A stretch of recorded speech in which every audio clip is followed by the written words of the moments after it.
Hello and welcome to Nina's Library. Today I'm going to be giving recommendations for some of my favorite YA horror books. I thought this would be the perfect time of year to be doing this type of video since we're about to be in spooky season. And I think YA horror is a great place to start if you want to read spooky books, but you're a bit of a baby when it comes to horror like I am. Kind of related to that point is that fact that a lot of these books have very similar cover designs. A lot of female YA horror tends to all look the same. There's a lot of girls with flowers in their faces as part of the covers, which I think is also reflecting a theme of the book as well. Very much a every rose has its thorn type of energy with mirroring beauty with the grotesque.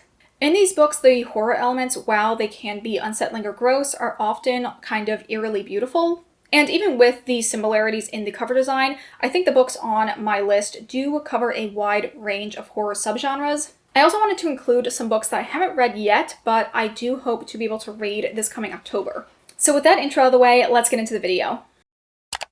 The first book on this list is the most recent one that I have read, and that is The Lake House by Sarah Beth Durst. This is a survival horror that is about 3 girls who are at a summer camp. They arrive a little bit later than the rest of the campers, and when they get there, the entire camp has been burned down. At first they think it's just an accident, but when they find a body in the woods that has clearly been murdered, they start to think, okay, someone definitely killed the rest of the people at the camp, and they might still be in the area and going to come after us next. It starts off being more survival horror as the girls are trying to fend for themselves in the wilderness.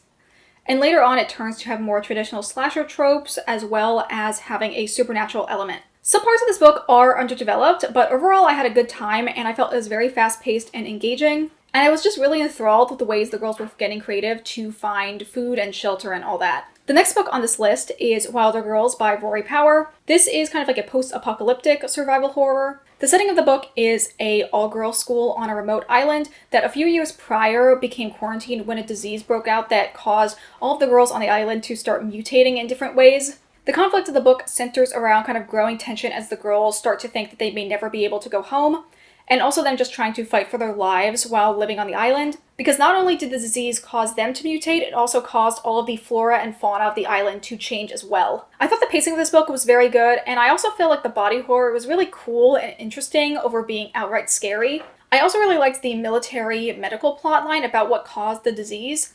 It really reminded me of one of my favorite X-Files episodes, so if you like that vibe, you'll probably like this book too. The next book on this list is Horrid by Katrina Leno. This is a haunted house story that follows our main character Jane, who is going back to live in her mother's childhood home. Her mom did not get along with her now deceased parents, and soon Jane starts to think that the creepy shit that is happening around the house is because it is haunted. This story focuses a lot on family trauma and how trauma can be passed through generations. As part of that, Jane has pica and also anger management issues that are central to those themes. I really like this book because it's very like average run-of-the-mill YA contemporary book for the most part. But then the ending is very off the rails and really keeps you guessing. I think it has a very abrupt and strange ending, so if you're someone that needs closure, you probably won't like this book. But if you're someone who's fine with an ending that's more like open-ended and will make you think, then I think you'll like it. The next book on this list is House of Hollow by Crystal Sutherland. This book follows 3 sisters who, when they were children, ended up disappearing randomly in the middle of the night, and then exactly 1 year later, they were found in the same spot. But something about them has always been off after their disappearance. This book primarily follows the youngest sister, Iris, and it's about when the eldest sister ends up going missing. Iris and her other sister, Vivi, try to find her and figure out if this new disappearance is in any way connected to the time they went missing when they were children. I really love this book. I gave it 5 stars when I read it, and this is the book that really got me interested in this subgenre. I think the body horror in this book is really unique and also perfectly encapsulates that eerily beautiful genre. Overall, it's also very fast-paced and fun. I really like Crystal Sutherland's writing style, and there's also a twist with the villain that I felt was so cool and perfect for the story. I think out of all the books on this list, this is probably the one I recommend the most. I want to transition now to talk about more gothic horror books. The horror elements in these books are definitely less pronounced, but I do think it is a pretty heavy subplot. The first one of those is Lake's Edge by Lyndall Clipstone. This follows our main character, Lita, and her younger brother who has shadow magic, which kind of marks him as being like an ill omen. They get taken by the lord of their land, whose name is Rowan, and are trying to help him fight back this darkness that is spreading out from the lake that is on his estate. This is more so a gothic romance, but there is some horror elements, particularly early on in relation to the house and the lake, and there's a couple dream sequences that I think are pretty effective horror. I really like this book a lot, and I feel like it really nails down the melancholy gothic tone with how flowery the writing style is. However, do not read the sequel if you're looking for horror, or just don't really read the sequel in general. I think this actually is better as a standalone. And the last book that I have read that I want to recommend is Belladonna by Adeline Grace. This book follows our main character Signa, who cannot die, and she ends up working with the personified form of death to help solve her aunt's murder. Oh my god, is it trying to focus on this? Again, this is way more a gothic romance than horror. There's only really like 1 or 2 scenes of anything intensely scary that are related to the ghosts that are part of the story. But beyond it as a horror, I think it's a really good romance book that has the camp that you want from a gothic romance. I just really love this book. I think it's a lot of fun.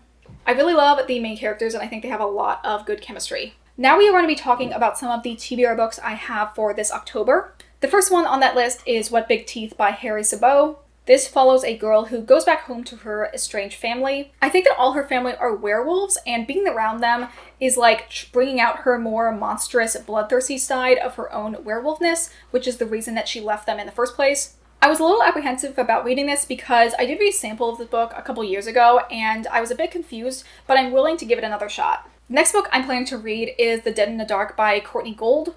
This is about a small town that is plagued with disappearances that ends up asking a ghost hunting TV show to help investigate. I honestly don't know much more about this book, but I've seen it on a lot of other lists of popular YA horror when I was first looking into getting more into the subgenre, so I'm willing to give it a shot for that reason. And the last book on my TBR is Don't Tell a Soul by Kristen Miller. This kind of has a similar premise to Horrid. It's about a girl who is trying to escape her old life that ends up going to stay with her uncle, who is renovating a decrepit mansion that also ends up becoming super haunted.